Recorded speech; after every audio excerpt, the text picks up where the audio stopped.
요 기구장 25절부터 끝까지 읽어볼게요. 이제 내 날들은 파발꾼보다 더 빠르게 급히 가버리니 선을 살펴보지 못하는도다. 그 날들이 독수리가 먹이를 향해 치닫는 것처럼 갈대배를 거슬러 지나갔도다. 가령 내가 말하기를 나의 힘들고 복잡한 생각들을 잊어버리고 을굿빛을 바꾸어 스스로 즐거운 척 해보리라 할지라도 만일 27절의 행위를 한다면 주께서 나를 무지한 자로 여기지 아니하실 것을 내가 아나니 나의 모든 고통 속에서 두려워하나이다. 내가 정죄를 받을 것이면 무엇 때문에 헛되이 수고하리이까? 내가 눈 녹은 물로 내 몸을 씻고 그 무엇보다도 내 손을 깨끗이 할지라도 주께서 나를 시궁창에 빠뜨리시며 입고 있는 내 옷들도 나를 몹시 싫어하리이다. 그분은 나 같은 사람이 아니시므로 우리가 함께 재판정에 함께 갈 수도 없고 또한 내가 그분께 대답할 수도 없으며 우리 사이에는 우리 둘 위에 손을 얻을 중보자도 없도다.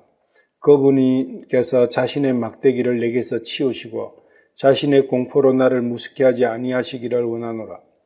그리하시면 그분을 두려워하지 아니하고 말을 하리로다. 그러나 일이 내게 그렇지 아니하도다. 욥은 자기가 살아온 나날들에 대한 생각들을 과거를 회상하면서 그 과거의 일들을 지금의 상황과 비추어 가지고 이야기를 하고 있어요. 이제 내 날들은 파발꾼보다 더 빠르게 급히 가버리니 선을 살펴보지 못하도다. 파발꾼은 체부라고도 나와 있죠. 우체부. 파발꾼이 더 맞아요. 우체부보다는. 파발꾼은 뭐 하는 사람이냐면 옛날에 우리나라 남쪽에 제가 살던 그런 진해나 부산 쪽으로 특히 왜구가 엄청 많이 들어왔어요. 왜구가 침입을 하면 빨리 서울의 한양에 왕한테 알려가지고 군대를 지원받아야 되잖아요. 그리고 상황이 어떻다는 걸 보고를 해야 되고. 그러면 일단 거기에 있는 수령이 전쟁을 방어를 하면서 파발꾼을 띄우고 봉화를 띄워요. 그런데 봉화는 서울까지 가는 단 10개의 봉화를 거치면 서울까지 도달하는데 그거는 전쟁이 일어났다. 그것만 알릴 뿐이지 다른 구체적인 내용은 알릴 수가 없어요. 봉화는 그 연기를 피워가지고 불을 피우고 연기를 올리는데 연기의 모양과 연기를 몇 번 이렇게 걸쳐서 올리느냐 뭐 그런 거에 따라서 신호가 약간씩 틀리거든요. 그런데 그거는 대화가 아니기 때문에 굉장히 한정적이에요. 빠르긴 해도. 그렇지만 정확하게 장계를 딱 써가지고 그 지역의 수령이 장계를 써 편지를 봉해가지고 파발꾼한테 주는 거예요. 그럼 파발꾼은 서울에 도착하기까지는 잠도 안 자요. 그러면 이제 문제는 한 이틀 내지 3일 걸리는데 문제는 말이 문제예요. 말이 지치잖아요. 그래서 역참이라는 걸 뒀어요. 부산에서 한양까지 오는데 역참을 한 4군데 5군데 둬요. 그러면 말이 쌩쌩할 때 막 달리가 말이 지치면 말을 그 역참에 두고 역참에는 항상 새로운 말을 준비를 해놔요. 그리고 배를 항상 채워놔요. 준비된 말을 또 바로 탁 갈아타고 또 막 가는 거예요. 그렇게 한양까지 빨리 오면 한 이틀 만에 바로 오거든요. 그러면 파발꾼은 잠도 안 자고 오직 먹는 것도 말 위에서 먹으면서 막 오는 거예요. 그게 파발꾼이에요. 그래서 파발꾼은 자기 목적지가 정확한 거예요. 이 편지를 전달하는 거예요. 편지를 왕한테 한시라도 빨리 전달해야 돼요. 만약에 이 사람이 가다가 잠을 자다든지 이래가 하루를 늦춰버렸다. 이러면 이 사람 사형이에요. 왜냐하면 상당히 많은 백성들의 목숨이 걸려 있잖아요. 그런 게 파발꾼이다. 파발꾼보다 더 빨리 지나갔다는 것은 그 목적을 향해서 엄청 열심히 살았다는 거예요. 자고 우면하지 않고 살았다. 그 이야기. 그러니까 주위를 살펴볼 수 있습니까? 없습니까? 파발꾼은. 없어요. 오직 한양이에요. 그러니까 주마간산이라는 말이 있죠. 말 타고 가다가 옆을 씩 한번 돌아본 그것이 주마간산이. 거기 뭐 기억이 남는 거 있겠어요? 없어요. 다른 것들은 주마간산이 되는 거죠. 그러면 이 네 날들, 욥의 날들의 목적이 뭐였겠어요? 자기의 의의 완벽함이에요. 자기 선의 완벽함, 율법에서의 완벽함, 완전함, 율법의 완전함을 향해서 하여튼 자고우민하지 않고 그렇게 살았다는 거예요. 그러니까 참 선은, 진짜 선은 못 본 거죠. 자기가 생각을 율법의 선만 쫓아갔으니까. 양심의 선이죠. 양심의 선만 쫓아갔으니까 참 진짜 선은 살펴 못 본 거예요. 또 어떤 사람들은 욥은 율법이었지만 자기의 의고 자기의 선이었지만 어떤 사람들은 대부분 세상의 성공과 행복이죠. 세상의 성공과 행복. 오직 그것만을 위해서 또 달려가는 그런 여러 가지가 있을 거 아니에요. 어떤 자기의 목적지가. 사람마다 조금씩 틀릴 거예요, 이것은.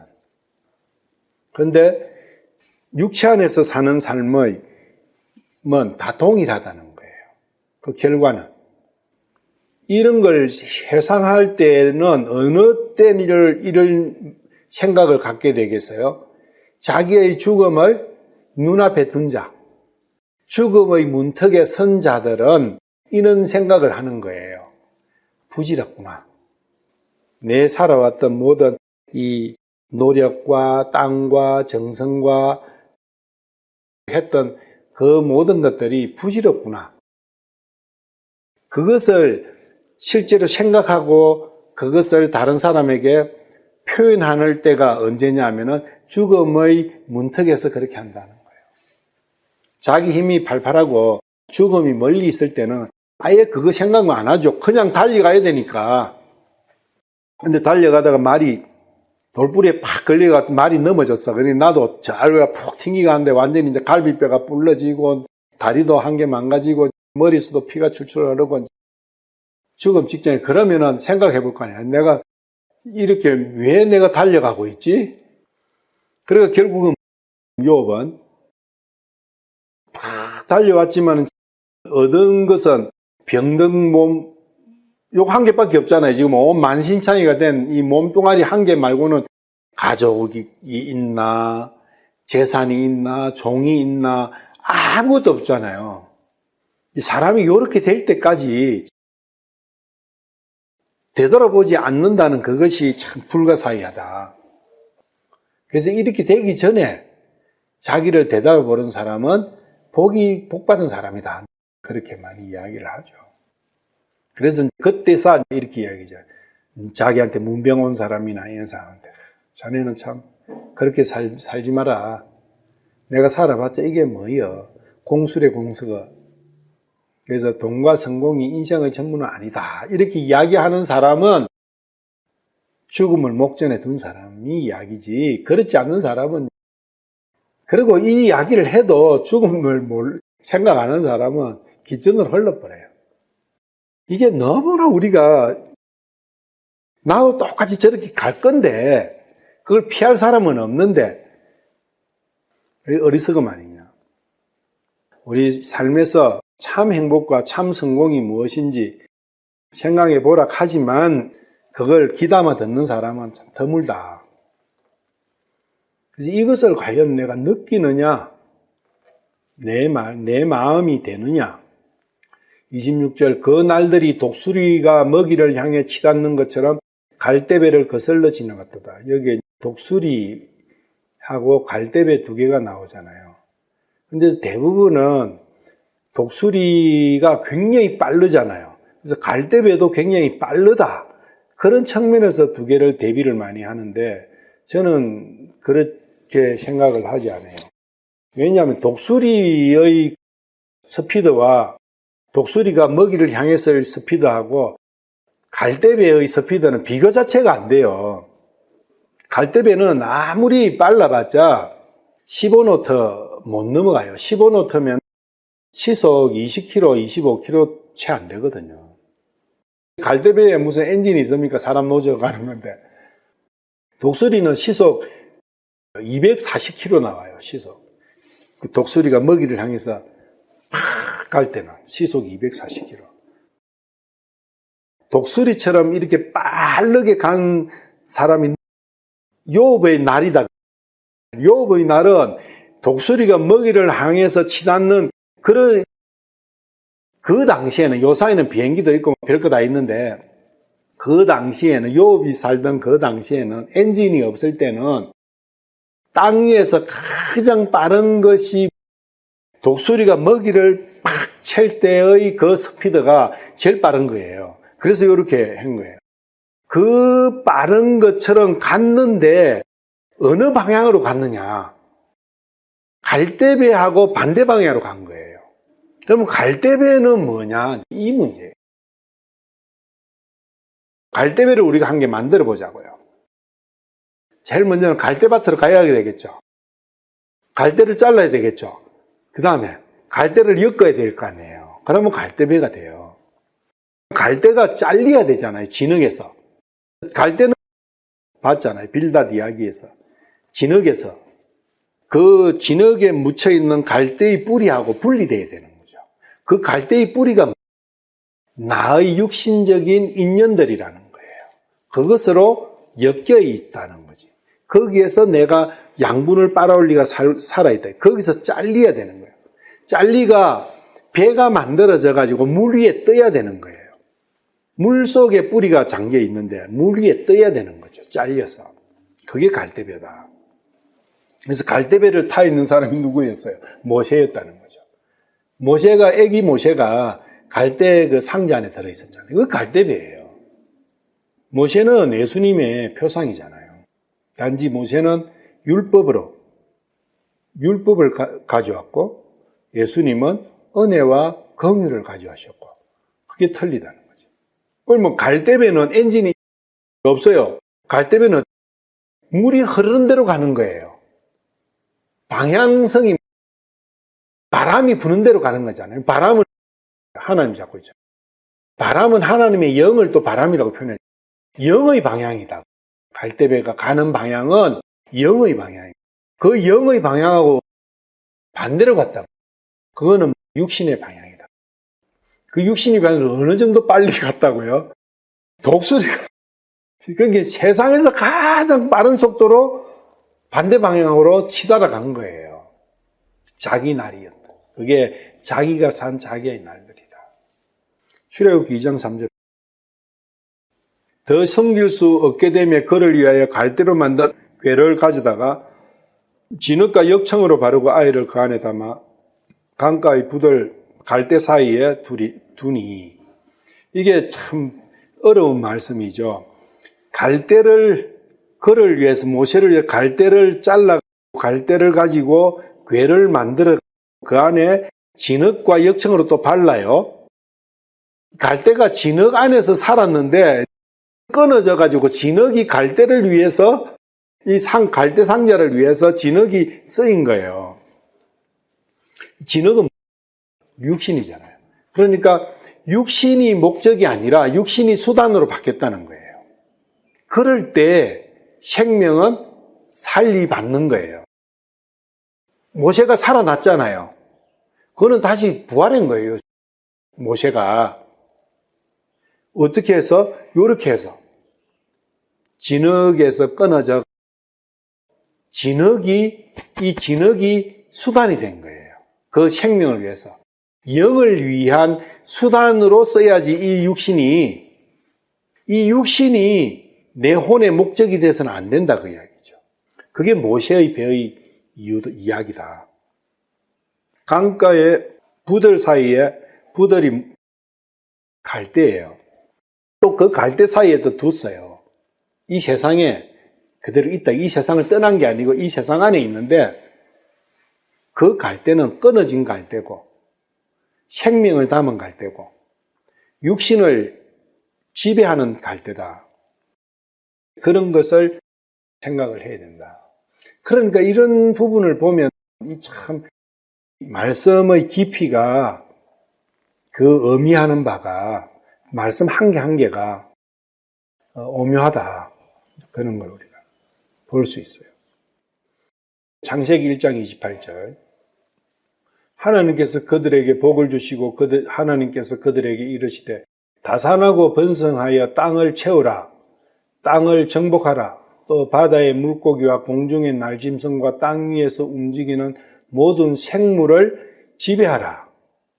그러니까 사람은 하나님께서 사람에게 주신 명령은 복을 주셨는데 복이 뭐냐 하면 첫째로는 다산하고 번성하는 거예요.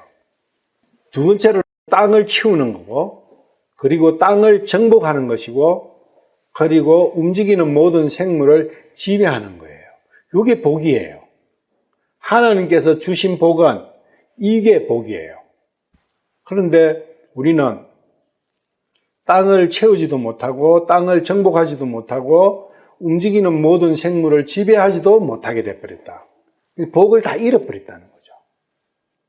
움직이는 모든 생물을 지배하기는 그거한테 복을 빌고 있으니 땅한테 복을 빌고 있으니 거꾸로 돼버린 거죠. 땅을 정복하는 게 뭐겠어요? 육신을 정복하는 거예요. 육신을 이기는 거라고. 이 땅은 에렛이에요. 776, H76. 그거는 이 육신을 의미하는 거예요. 하나님께서 처음에 태초에 하나님께서 하늘과 땅을 그 땅이 에렛이에요. H776. 그 땅은 이 땅도 맞지만 흙으로 만들어진 이 땅도 맞지만 본질적인 것은 이 육신이다. 그래서 육신을 정복할 수 있게 해 주신 거예요. 그런데 우리는 대래 육신한테 정복을 당해버렸죠. 갈대배는 육신을 정복을 한 거예요. 갈대배의 의미는. 단지 역청을 썼다는 것은 조금 율법을 이야기하겠죠. 사각형으로 해가지고 상자로 만든 것은 율법을 이야기하는 거겠죠. 욥기 17장 11절. 내 날들이 지나갔고 내가 목적한 것들 곧 내 마음의 생각들이 좌절되었도다. 여기서 욥은 모든 것이 끝장났다. 그것을 토로하죠. 여기 좌절이 돼야 되는 거죠. 그리고 끝장나야 그 방향으로 안 갈 거 아니에요. 속도도 떨어지고 서서히 하다가 서서 다시 리턴. 그러면 방향은 갈대배가 가는 방향, 영의 방향, 영의 길을 따라서 그걸 찾겠죠. 27절. 가령 내가 말하기를 나의 힘들고 복잡한 생각들을 잊어버리고 얼굴빛을 바꾸어 스스로 즐거운 척 해보리라 할지라도, 그러니까 힘들고 어려우면 아유 다 잊어버리고 그냥 생각하지 마라. 그냥 즐거운 것만 생각해. 즐거운 것도 엄청 많은데 힘든 그것만 자꾸 붙들고 앉아가지고 한다도 해결책도 없고 무슨 그런 이야기죠. 우리 그런 이야기 많이 하잖아요. 그래서 심리치료 이런 데 가면은 복잡한 거 생각하지 마. 즐거운 것만 자꾸 생각해. 그런 거죠. 그런데 즐거운 게 없어요. 그러니까 즐거운 척 하는 거죠. 지금 욥이 즐거운 게 있겠어요? 없어요. 그러니까 즐겁게 한다 해도 즐거운 척 하는 수밖에 없는 거죠. 이게 인생의 모든 인생이 동일하다는 거예요. 그래서 위선을 뜨는 거죠. 이 육신 속에서 사는 삶은 즐거운 게 없다는 거예요. 방고 편지에 보면 그런 표현들이 간간히 나와요. 자기가 장려촌을 찾아보고 술 마시보고 친구들하고 이래 하고 뭐 이래 해도 진짜 그거 순간이지 돌아서면 그거보다 더 큰 후회가 자기를 짓누르는 그런 부분들. 그것은 철로역정에서 존 번연도 그걸 이야기를 해놨고 다 그걸 이야기해놨어요. 파스칼도 똑같은 이야기라고. 실제 똑같죠. 그게 왜냐하면 성경 말씀은 하나니까 제대로 하나님의 말씀을 생각하고 가면 똑같은 감정이 나올 수밖에 없게 됩니다. 여기 16장 2절. 이런 말은 내가 많이 들었으니 너는 다 번뇌케 하는 위로자구나.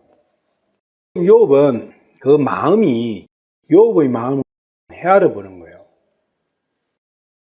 하나님께서 왜 이렇게 대하시지?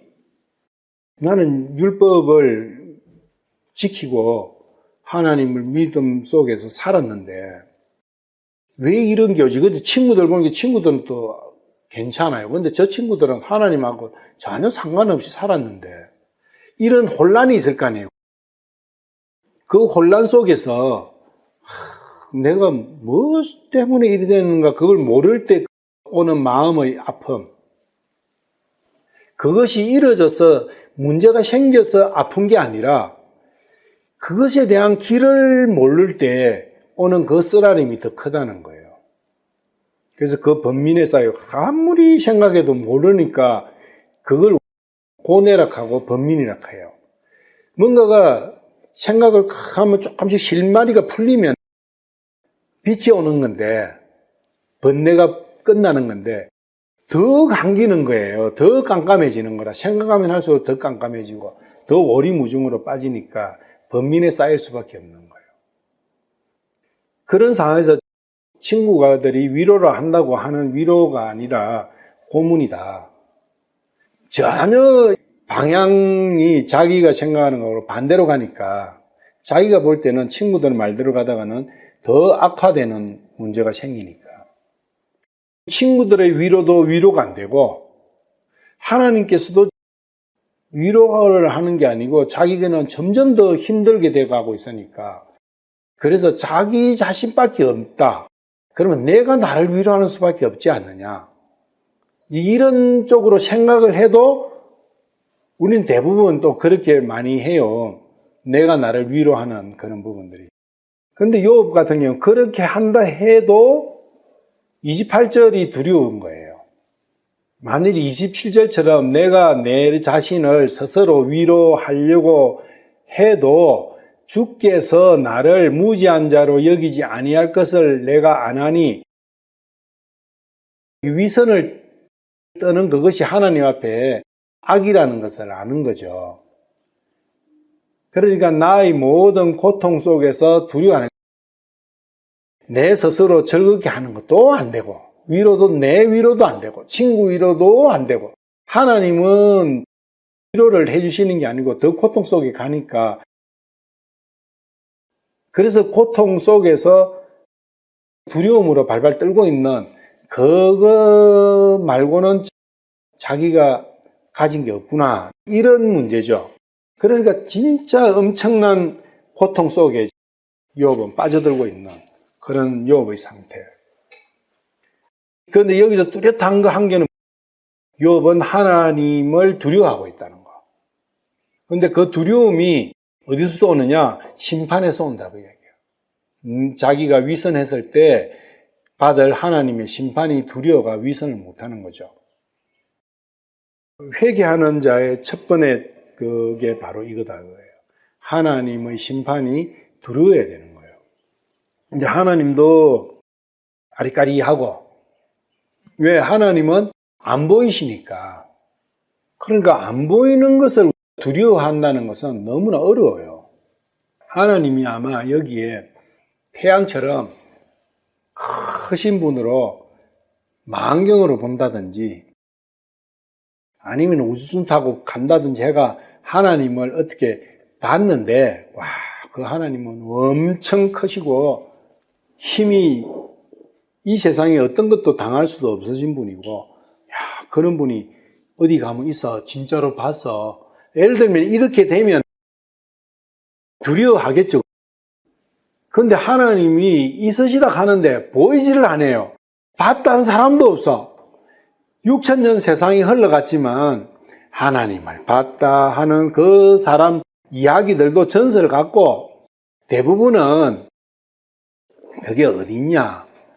이렇게 되니까 어느 쪽으로 많이 기울겠어요?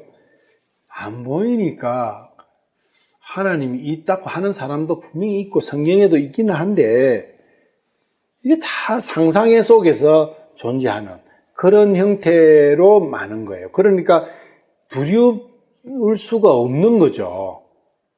우리가 공룡이 엄청 무섭잖아요. 예를 들면 옛날에 있었던 그 고성 같은 경우 공룡이 지금 고성에 살고 있다면 한 번씩 고성 시내에 나와 다 때려 부숴버리고 차도 그냥 뒤엎고 하면 공룡이 어디 있냐, 공룡의 위치만 파악하고 공룡만 피해 다니려고 할 거 아니에요.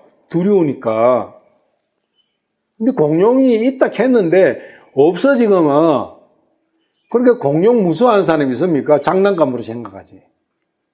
공룡이 없다고는 이야기 안 해요. 아니, 하윤이한테 이야기해도 공룡이 있다고 그래요. 공룡 발자국도 있고 다 있으니까. 근데 공룡을 무서워하냐고요? 안 무서워해요. 왜? 안 보이니까. 이런 문제가 우리한테 있는 거죠. 그래서 하나님을 두려워한다는 것이 실체가 되느냐? 안다고 해서 두려워지지 않아요, 절대.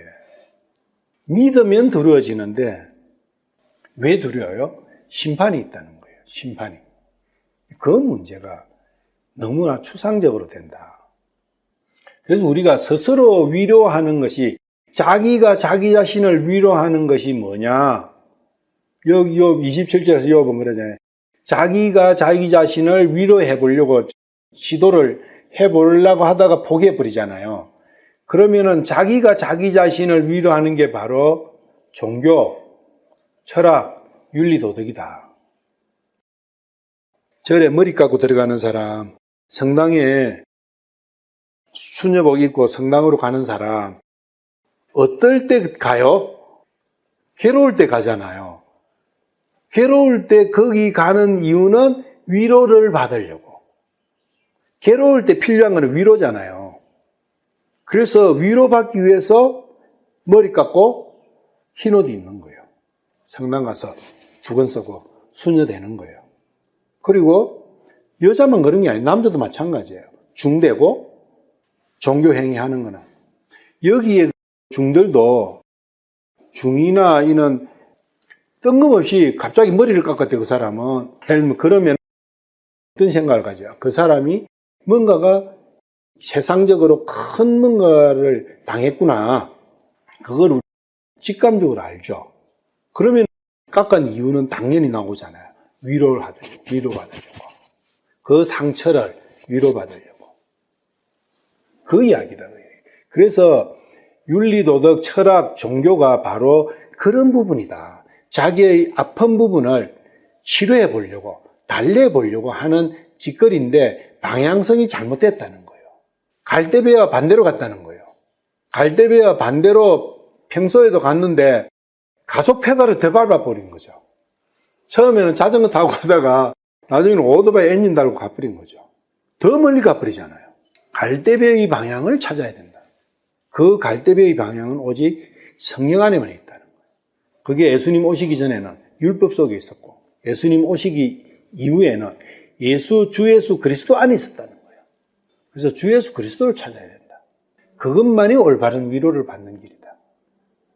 그런데 내 삶이 위로받을 거리가 없어요. 아무리 봐도. 저 인간은 위로를 받아야 되다 보니까 돈도 한 푼도 없고 맨날 보니까 깨치치하고 욕만 들어먹고 남편한테 구박만 당하고, 저 인간은 위로를 받아야 돼. 나가 가만히 보면 나는 위로 받을 게 한 개도 없어. 나가 남을 위로를 해줘야지. 우리는 위로를 받아야 되는 기준을 어디다가 둬야 되느냐. 내가 위로를 받아야 될 존재인지 아닌지 어느 기준에서 봐야 되느냐. 그거 너무 중요한 거거든요. 세상 걸 가지고 기준에 하느냐, 영의 걸 가지고 기준에 하느냐. 그런데 우리는 대부분 세상 걸 가지고 판단을 해요. 저 사람은 좀 위로를 해줘요. 그래서 우리는 어김없이 가는 데는, 초상집에는 어김없이 가요. 왜? 거기는 위로를 해줘야 되니까. 죽은 사람보다 불쌍한 사람이 어디 있어요, 그죠? 거기 위로해주러 가는.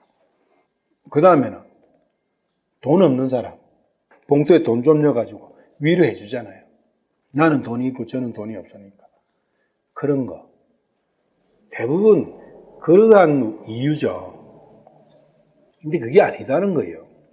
참 위로를 받기 위해서는 내가 위로를 받아야 되느냐 안 되느냐, 그 기준은 그런 것 갖다 따지는 게 아니다는 거예요. 하나님께서는 위로를 돈 없는 자한테 돈 주면서 위로를 주십니까?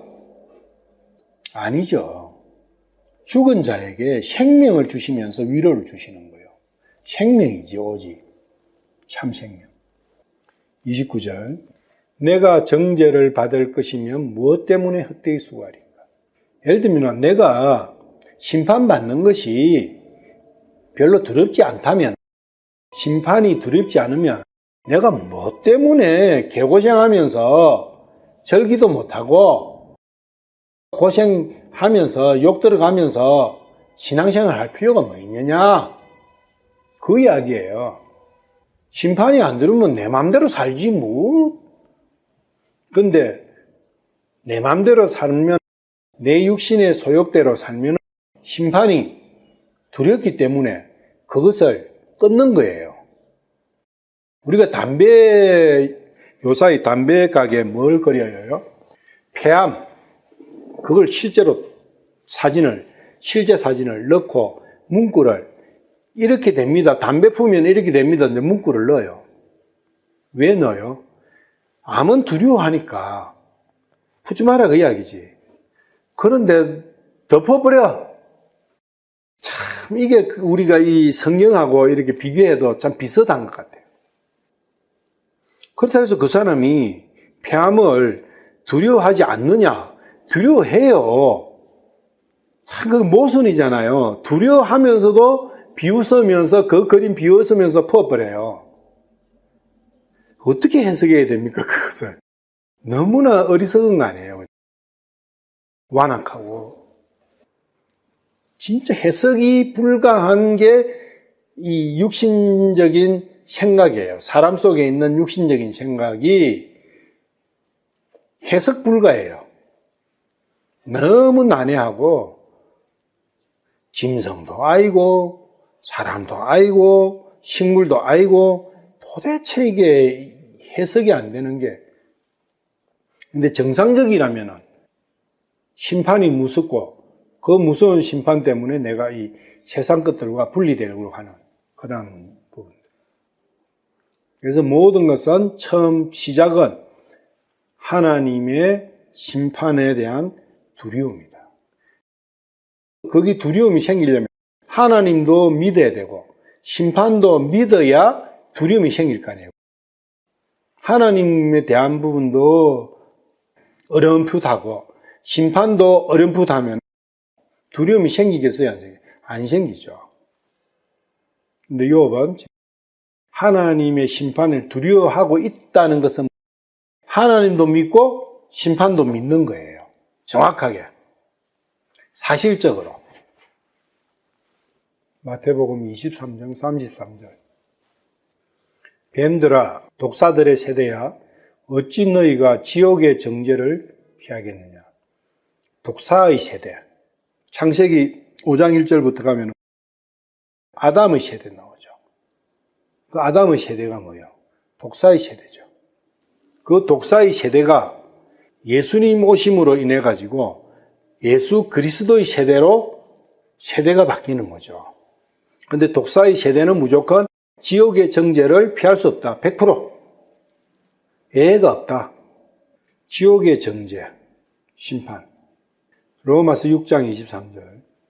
죄의 삭은 사망이나 하나님의 선물은 예수 그리스도 우리 주를 통해 얻는 영원한 생명이다. 그래서 하나님의 선물은 영원한 생명이다. 영원한 생명이라는 것은 사망이 없는 거죠. 이것이야말로 참 생명 아니냐. 영원하게 생명은 안 죽는 거예요. 영원히 안 죽는 거예요. 영원히 안 죽는다는 것은 영원히 하나님과 함께 한다는 거예요. 영적인 죽음이라는 것은 하나님과 분리된 거예요. 영원히 하나님과 함께 한다는 것. 그것이 영원한 생명의 본질이다. 첼로역정의 순례자도 첫 출발은 멸망의 도시에서 출발했어요. 또 한 사람은 허영의 시장에서 출발했죠. 다 그런 거죠. 세상 안에 있는 거죠. 그럼 허영의 시장에서 출발한 사람과 멸망의 도시에서 시작한 사람 첫 출발이 자기가 첫 출발하게 대한 이유가 약간 다르죠. 크리스찬 같은 경우는 멸망의 도시에서 나왔잖아요. 그 심판이 두려워서 한 것이고, 소망 같은 경우는 허영의 시장에서 나왔잖아요. 허영의 시장 그 자체가 너무 싫은 거죠. 속임과 별 사악한 거는 다 들어있으니까 그 안에 그게 싫어가지고 거기서 탈출한 거죠.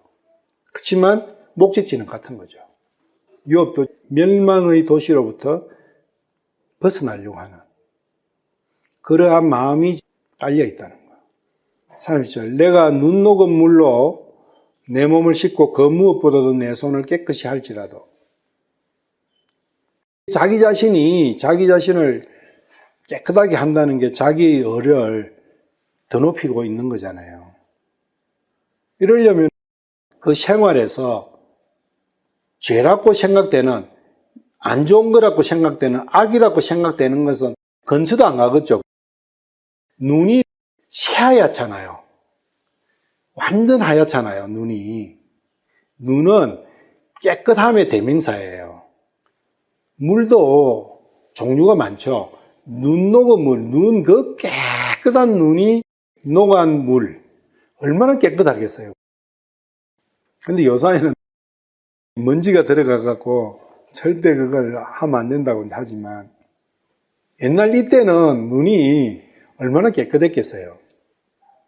근데 요사이는 이 말을 하면 애들이 이상하게 생각할 거예요. 수돗물과 해야지 무슨 눈 녹은 물이냐. 그래서 하여튼 내가 내 자신을 깨끗하게 단장을 한다는 것이 율법에서 완전하게 한다. 욥은 완전했잖아요, 율법에서. 그렇게 살은 거죠. 그렇지만 여기서 욥은 고백을 하는 거죠. 내 스스로 아무리 나를 깨끗하게 해봤지만 소용없는 일이었다. 그래서 율법에서의 한계, 율법으로 내 자신을 단장하는 부분이 이 한계, 영원한 생명에는 절대 도달할 수 없다는 것. 그 부분을 욥은 서서히 깨달아가고 있다는 것. 시편 73편 13절. 내가 내 마음을 깨끗하게 하며 내 손을 무지함 속에서 씻은 것이 참으로 헛되니 내가 종일토록 재앙을 당하며 아침마다 징계를 당하였도다. 율법에서 깨끗하다는 거죠. 그런데 그것이 헛된 일이었다. 왜? 한 개 씻고 나니까 10개가 더 붙으니까 깨끗한데 더 티가 드러나잖아요. 안 되는 거죠.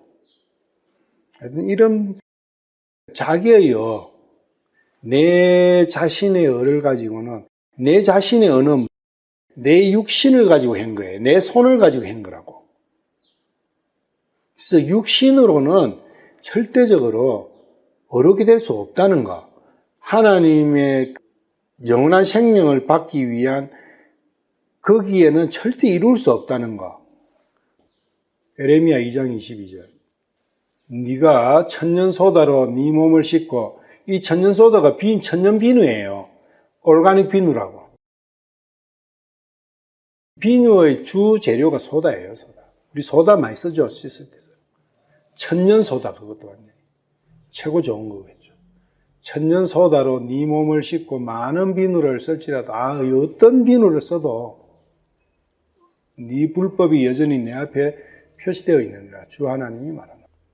그러니까 이 땅에 있는 거 가지고는 깨끗게 안 된다. 하늘걸로 받았을 때야 하늘걸로 가지고 씻을 때 가능하다.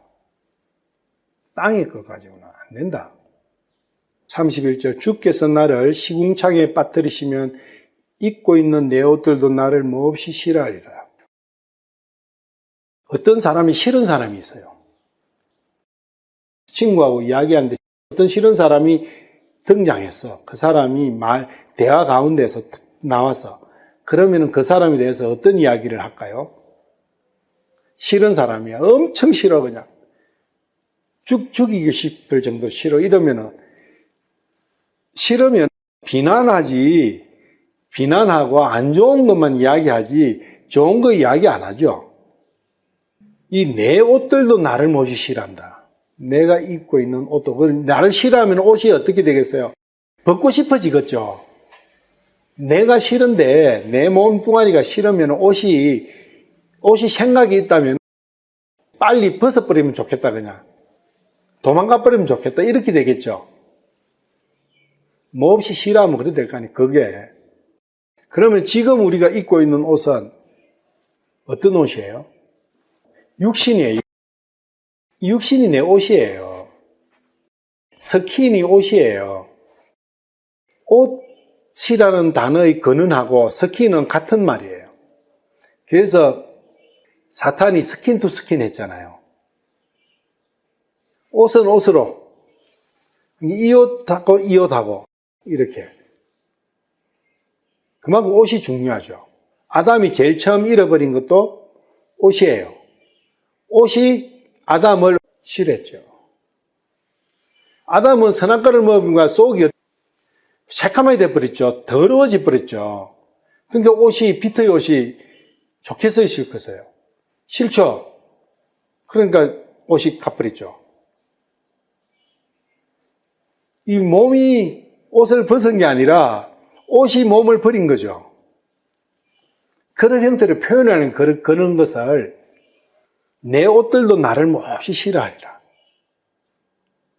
지금 내가 하나님의 완전한 옷을 못 입는 이유는 의겉옷을 주시잖아요. 하나님께서 흰 옷을 들고 계시잖아요. 그걸 입혀 주십시오, 이래야 되는 거죠. 내 자신은 더럽기가 한량없어요. 근데 율법의 옷은 나를 차버려요. 사랑의 옷은 내가 아무리 더러워도 그걸 입혀주시는 거예요. 그게 예수님 갖고 계신 옷이라고. 이게 사랑이다. 그래서 옷과 나의 관계, 이걸 좀 생각을 해봐야 된다. 그래서 창세기 3장 10절에 그가 이르되 내가 동산에서 하나님의 음성을 듣고 벌거벗었으므로 두려워하여 숨었나이다 하거나, 음성을 들었을 때 비로소 벌거벗은 걸 알은 거예요. 자기가 벗은 거 아니잖아요. 옷이 어느 순간에 가버린 거예요, 옷이. 왜? 선악과를 먹고 더러워져 버렸잖아요. 오염이 돼버린 거죠. 이때는 옷이 그 더러운 것을 보고 옷이 가버렸는데 옷이 몸을 벗어버린 거죠. 몸이 옷을 벗은 게 아니라.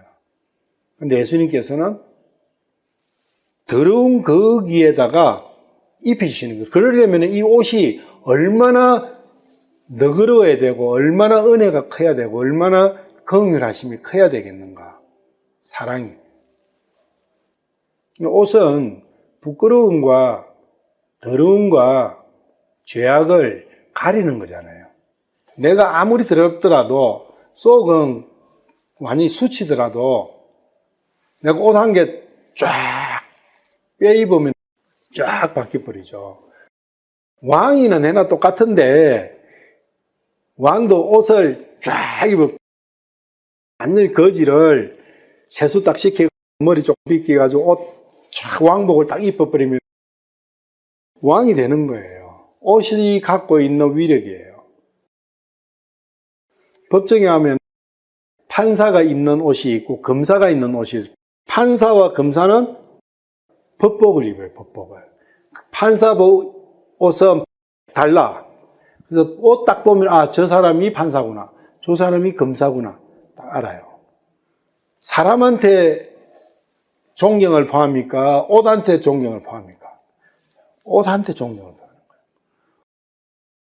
사람한테 머리 숙여요. 왕의 옷한테 머리 숙여요. 옷이에요. 옷이 그만큼 중요하다는 거예요. 근데 가장 영광스러운 옷을 하나님께서는 주시려고 다 준비를 하고 계십니다. 내 속이 아무리 더럽더라도 그 옷만 입으면 내 속은 아무 상관이 없어져 버리는 거예요. 그런데 그 옷이 나를 싫어하면, 내가 조금 더러운 짓 하면 또 벗어버리겠죠. 그게 율법이다. 율법의 옷. 그럼 항상 내가 그 옷을, 율법의 옷을 율법에 따른 의의 옷을 내가 입고 있으려면 내가 어떻게 살아야 되겠어요?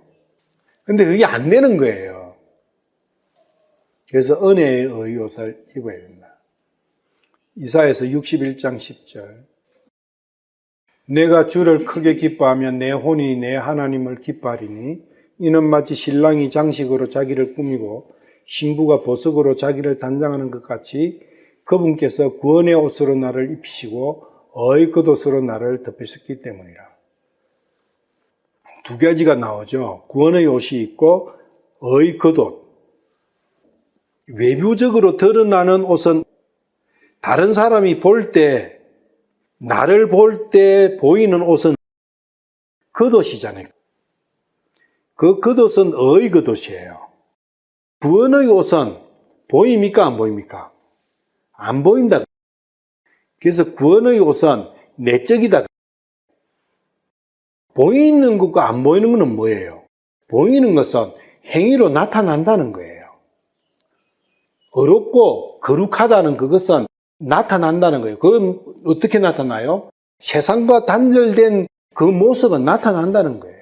그렇지만 구원의 옷은 안 보이는 거예요. 그거는 마음에서 일어나는 거니까. 그거는 볼 수가 없어요.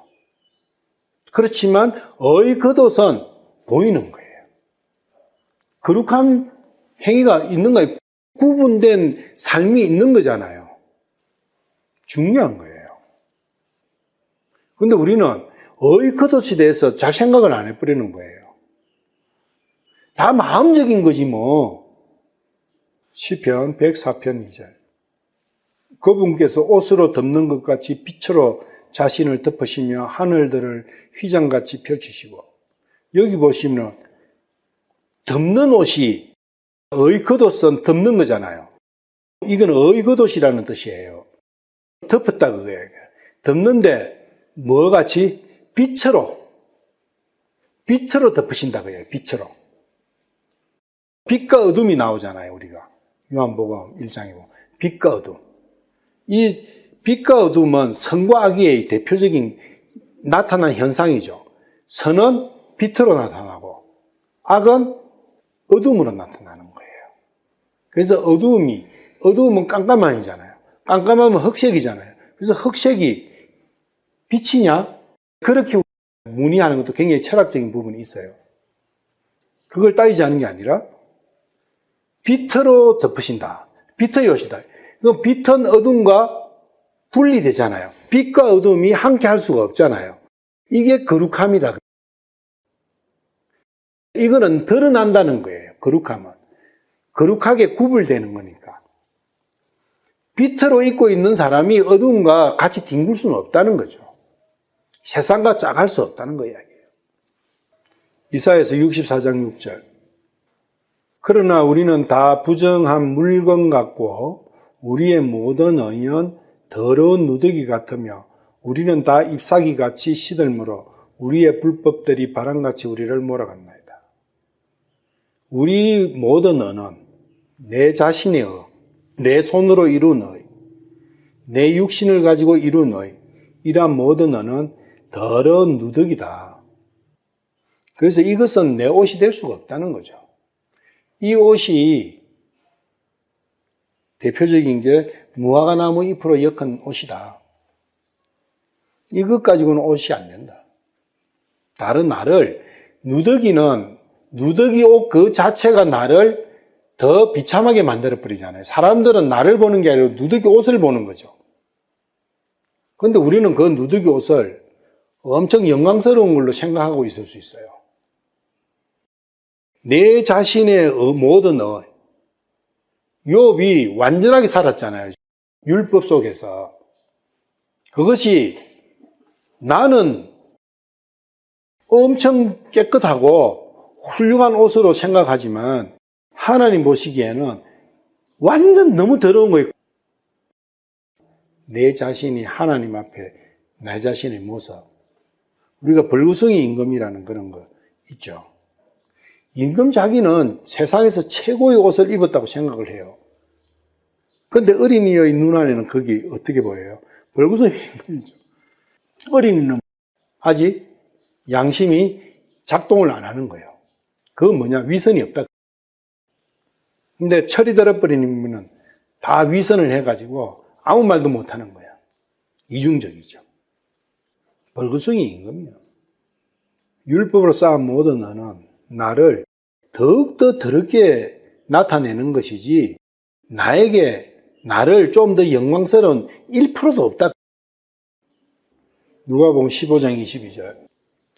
아버지가 자기 종들에게 이르되 가장 좋은 옷을 가져다가 그에게 입히고 그의 손에 반지를 끼우고 그의 발에 신을 신기라. 가장 좋은 옷은 너의 겉옷이다. 비트의 옷이다. 가장 좋은 옷을 입었을 때 그 사람의 모습은 가장 훌륭한 모습으로 바뀌겠죠. 직전까지만 해도 완전히 거지 중에 상거지였잖아요. 작은 아들이. 그래서 내가 내 옷을 마련할 수는 없다. 내가 내 옷을 스스로 마련해 보려고 하는 그것이 율법이고 양심의 선의 발로다. 양심에 따라서 사는 것이다. 32절. 그분은 나 같은 사람이 아니시므로 우리가 함께 재판정에 갈 수도 없고 또한 내가 그분께 대답할 수도 없으며 하나님은 사람이 아니시잖아요. 하나님은 영이시잖아요. 하나님은 영이시니까 나 같은 사람이 아니시므로 피조물이 이 사람은 H376 20 피조물이에요. 피조물이 아니시다. 이 창조주시지. 그리고 그분은 영이시기 때문에 이 피조물과는 대화나 이게 안 되는 거예요. 가장 쉽게 말하면 소통이 안 되는 거예요. 같은 사람인데도 말만 틀려도 소통이 안 돼가 깝깝하잖아요. 일이 제대로 안 되잖아요. 그래도 어떻게 손짓 발짓 해가지고 할 수 있는 거는 같은 사람이니까 가능한 거예요. 근데 롱초하고 만약에 같이 일한다 하면 일이 되겠습니까? 개하고 사람하고. 이게 저거는 개고 나는 사람이니까 대화가 안 되는 거예요. 소통이 안 되는 거라. 그러니까 어떤 것도 같이 할 수가 없는 거죠. 훈련을 조금 시키면 그 훈련시킨 거는 할 수가 있어요. 그건 또 지 먹고 하는 지 편한 거는 하지만 내가 생각하는 것은 지가 안 해줘요. 그거는 소통하고자 하는 게 아니라 일방적인 거죠. 하나님께서도 사람에게 영과 육의 사람은 육이고 하나님은 영이시니까 하나님께서 쏟아보신 게 일방적인 거예요. 소통으로서 말씀하시는 게 아니라 일방적으로 구약에서는 하셨는데 일방적으로 하니까 소통 자체가 안 되잖아요. 그래서 소통을 하시기 위해 그분께서 나를 그분과 같은 모습으로 만들어주시면 되는데 그것이 안 되는 거죠. 그렇게 되려면 과정이 필요한 거예요. 그래서 그분께서 먼저 나와 같은 모습으로 오신 거예요. 그러니까 그때는 하나님과 소통이 되는 거예요. 하나님과 소통이 되는 분이 그리스도시다는 거예요. 사람이 하나님과 소통할 수 있는 유일한 길은 그리스도를 통해서 할 수 있는 거예요. 그리스도가 없으면 사람과 하나님은 원천적으로 소통이 안 되는 거예요. 그래서 소통이 돼야 서로의 뜻을 알고 하나님의 뜻도 내가 정확하게 알고 어떻게 해야 됩니까? 이제 이렇게 서로 대화를 하면서 찾아갈 수가 있는데 소통이 안 되니까 그래서 하나님께서 일방적으로 율법을 주신 거죠. 율법은 일방적인 것이지 상대적인 게 아니잖아요. 하나님께서 나와 같이 오신 것은 나와 소통하시기 위해 오신 거예요. 근데 그 필요성이 하나님께서 필요성이냐 나의 필요성이냐 나의 필요성이다. 그리고 하나님께서는 인간의 몸이 대실하던 게 이유가 없어요. 그런데 되시려면은 완전히 하나님은 한도 끝도 없이 높으신 분인데 영광스러운 분이신데 그 영광을 다 버리고 그 높음을 다 버리고 벌레보다도 못한 그 위치로 전락을 하셔야 되는 거예요.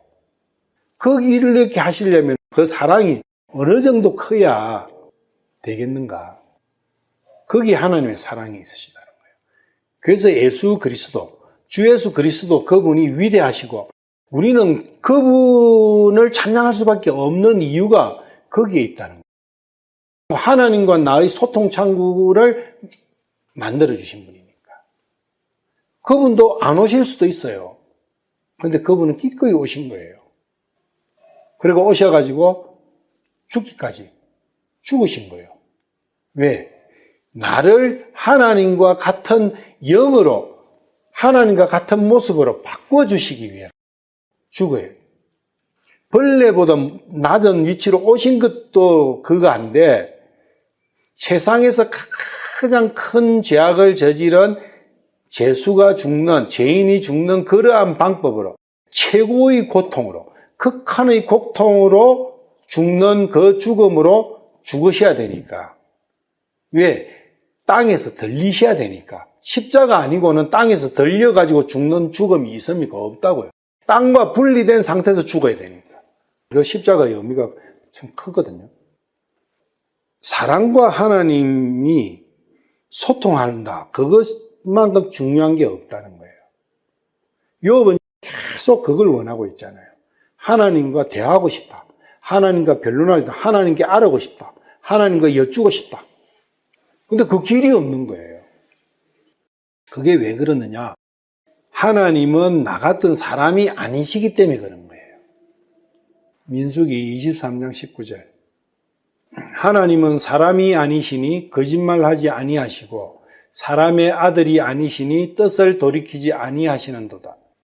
그분께서 말씀하셨는즉 그것을 행하지 아니하시리요. 그분께서 이르신즉 그것을 실행하지 아니하시리요. 하나님은 사람이 아니시다는 거예요. 사람이 아니시니까 거짓말 안 하신다. 그렇다는 것은 사람은 거짓말을 한다는 거예요. 사람의 아들이 아니시니 뜻을 돌이키지 아니하신다. 하나님은 사람이 아니시다는 거예요. 그리스도는 사람이시죠. 중요한 거라고. 욥기에 특히 많이 나오는데 보면은 전능자가 많이 나와요. 결국은 그 전능자가 그리스도예요. 그렇게 보고 읽으면 좀 쉽게 보일 수 있습니다. 그래서 하나님 한 구절 나오고 전능자 한 구절 나오고 그렇게 전능자 하나님 전능자 이렇게 그 다음에 10장, 11장 가면은 구체적으로 할 거예요. 요한복음 4장 24절. 하나님은 영이시니 그분께 경배하는 자들이 반드시 영과 진리로 그분께 경배할지니라. 하나님은 영이시잖아요. 그러면 이 말씀이 예수님께서 하신 말씀인데 무슨 뜻으로 하시겠어요? 예수님이 사마리아 여자하고 대화를 하시는 가운데서 예배에 대해서 이야기를 하니까 이 답을 주셨거든요. 그러니까 나중에 이 여자가 예수님께 경배를 해요. 하나님은 영이신데 이거 무슨 말씀이에요? 그럼 예수님은 영혼력이 다 있으시잖아요. 예수님의 영은 어느 분의 영이에요? 하나님의 영이다. 그래서 예수님 안에는 하나님이 계셨던 거예요. 영으로 계시는 분이 하나님은, 예수님의 영은 하나님이시는 거죠. 몸은 사람인 거예요. 예수라는. 우리는 영을 가지고 있는데 그건 사람의 영이에요. 그런데 예수님은 하나님의 영을 갖고 계신 거예요.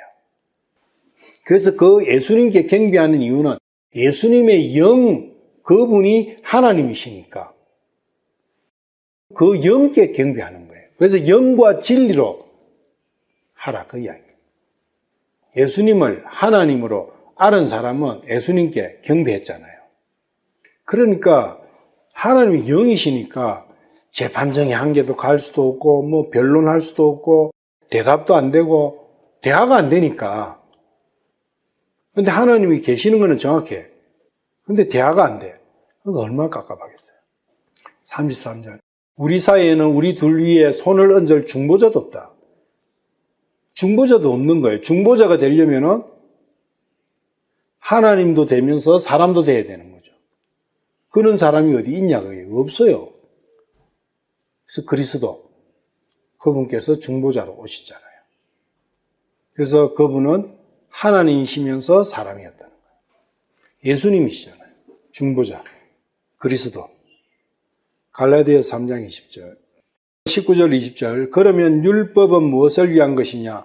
그것은 약속을 받은 그 씨가 오실 때까지 범법들로 인해 더해진 것이요, 한 중재자의 손에서 천사들에 의해 정해진 것이라. 이제 중재자는 하나만의 중재자가 아니로되 하나님은 하나이시니라. 율법은 그리스도가 오실 때까지 범법들로 인해, 이 범법들은 양심의 죄예요. 이 양심의 죄, 선악과로 인한 그 죄도로 인해 가지고 더해진 것이다.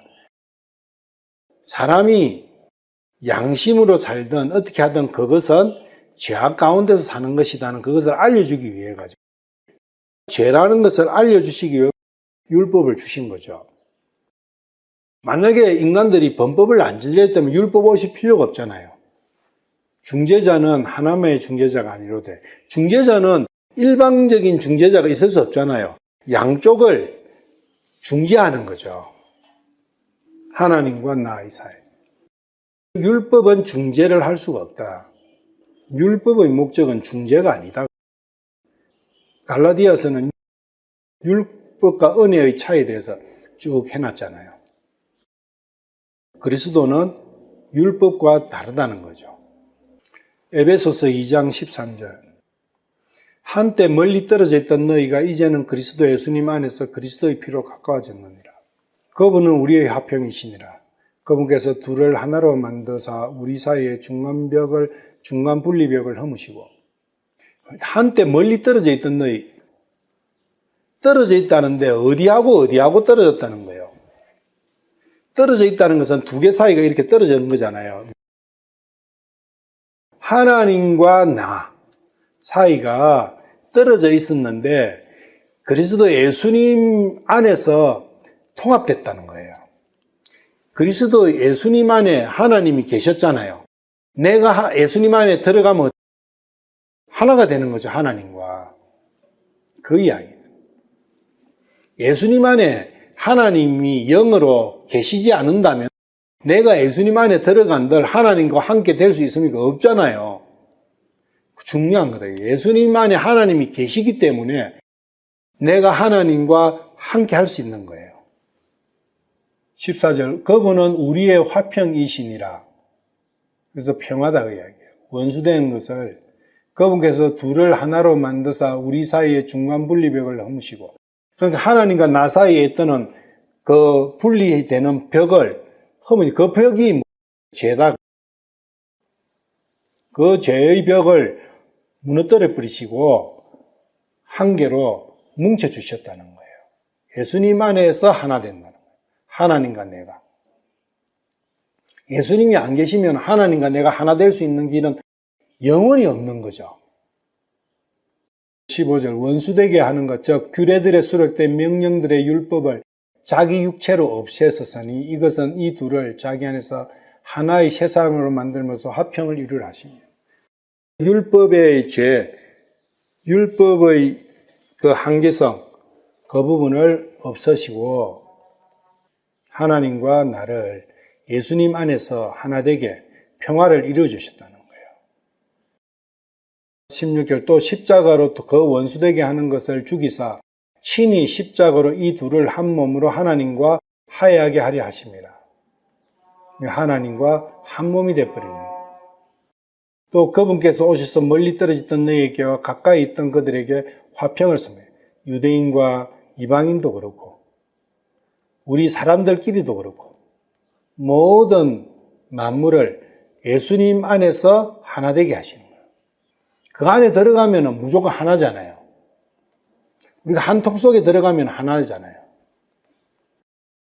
주 예수 그리스도 그분이 왜 중요한가? 왜 위대하신가? 그런 부분을 깊이 생각해야 된다. 디모데전서 2장 5절, 한 하나님이 계시고 하나님과 사람들 사이에 한 중재자가 계시니 곧 사람이신 그리스도 예수님이시라. 사람이신 예수님이시다. 예수 그리스도께서 안 계시면 절대 사랑과 하나님은 합쳐질 수가 없다는 거예요. 내가 하나님과 하나가 되어야 되는데 한 개 될 수가 없다는 거예요. 34절 그분께서 자신의 막대기를 내게서 치우시고 자신의 공포를 나를 무섭게 하지 아니하시길 원하노라. 막대기는 때리는 거잖아요. 그래서 막대기는 무서운 거죠. 근데 하나님께서 막대기를 갖고 계세요, 분명히. 책망하실 때는 막대기를 쓰신다고. 근데 그것이 공포로 무섭게 한다. 이 부분하고는 우리가 따져봐야 돼요. 공포는 이 무섭게 하는 거잖아요. 이 공포심에 뜬다, 뭐 이런 거 우리가 많이 표현을 하는데, 하나님은 공포심을 조장하지 않아요. 두려움을 주시기는 하지만, 두려우신 분이시지만, 공포심을 조장하지는 않는다고요. 그래서 이 부분을 공포심과 두려움, 이 두 가지를 생각을 해 보시라는 거예요. 이사야 9장 4절. 주께서 미디안의 날에 행하신 것 같이 그의 짐을 맨 멍에와 그의 어깨의 지팡이와 그를 학대하는 자의 막대기를 꺾으셨나이다. 학대하는 자의 막대기. 학대하는 자도 막대기를 가지고 있다는 거예요. 시편 125편 3절. 사악한 자의 막대기가 의로운 자들의 구에게 머무르지 못하리니 이것은 의로운 자들이 불법에 손을 대지 못하게 하려 함이로다. 사악한 자의 막대기가 있는 거예요. 사탄이 쓰는 막대기가 있다는 거예요. 그렇지만 하나님께서는 그 사탄의 막대기가 의로운 자들이 불법에 손을 대게 만들지는 않게 하신다. 그런 부분을 봤을 때 사악한 자의 막대기가 있다. 욥에게 내리지는 이 막대기가 어떤 막대기냐? 욥은 잘 모르고 있잖아요. 이 하늘에서 일어나는 그 전쟁의 양상에 대해 가지고 하나님은 어떤 역할을 하고 계시고 사탄은 어떤 역할을 하고 있는 것을 모르는 거예요. 시편 23편 4절. 참으로 내가 사망의 그늘진 골짜기를 다닐지라도 해악을 두려워하지 아니하리니 주께서 나와 함께 계시며 주의 막대기와 주의 지팡이가 나를 위로하시나이다. 주의 지팡이, 막대기 위로하기 위해서 있는 거죠. 공포를 조장하기 위해서 하는 건 아니에요. 주님의 막대기는 결국은 긍휼과 은혜와 화평과 사랑을 가지고 오신다는 거예요. 35절. 그리하시면 그분을 두려워하지 아니하고 말을 하리로다. 그러나 일이 내게 그렇지 아니하도다. 욥은 하늘에서 일어나고 있는 이 전쟁, 하나님과 사탄의 전쟁, 이 양상에 대해서 아직 정확하게 알 수가 없고 모르고 있다는 거예요. 그렇지만 하나님께서 나타나셔 그것을 계시해 주셨을 때 비로소 그렇구나. 이 사악한 자의 원형, 그 사탄이 이렇게 모든 것을 조작해 내가 하나님을 오해하도록 만들었구나. 그것을 고백을 하죠, 욥이. 사탄은 이런 일이든 저런 일이든 실제 하나님께서 하시지 않는 일조차도 하나님께서 하신 걸로 사람들이 알게끔 그렇게 유도를 하고 그렇게 오해를 시켜 하나님과 나 사이를 분리시키는 거예요. 그게 유혹과 핍박이다. 유혹과 핍박을 통해서 나와 하나님 사이를 분리시키려고 끊임없이 획책을 하고 있는 것이 사탄의 전략이다. 우리는 그것을 이제 여기서 알 수 있어야 된다. 그런데 그 사탄의 전략을 여지없이 무력화시켜버린 게 예수 그리스도, 예수님이시다. 예수님이 딱 오셔버렸으니까 중간에서 이렇게 영적인 일을, 하늘에서 일어난 영적인 일을 사람은 알 수가 없잖아요. 그런데 예수님께서, 하나님께서 예수님으로 오셔 대화를 해버리니까 다 밝히 드러나 버렸잖아요. 사탄의 전략이나 이런 게. 그런 부분에서 사탄이 팍 꺾여버렸다. 사탄의 일을 멸하러 오셨다는 게 그런 이유죠. 사탄이 관계를 써서 하나님과 사람 사이를 나누는 게 이제 불가능해져 버린 거예요. 근데 그것도 예수님을 잘 모르면, 말씀에 관심도 없고 예수님에 별로 관심이 없으면 알 수가 없어요, 그것도. 근데 주 예수 그리스도가 하신 일과 주 예수 그리스도의 그분에 대해서 알면 알수록 사탄의 그 관계가 뚜렷하게 드러나 버리는 거예요.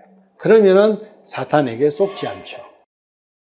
그러면 우리는 믿음의 길을 갈 수가 있다. 오늘 여기까지 할게요.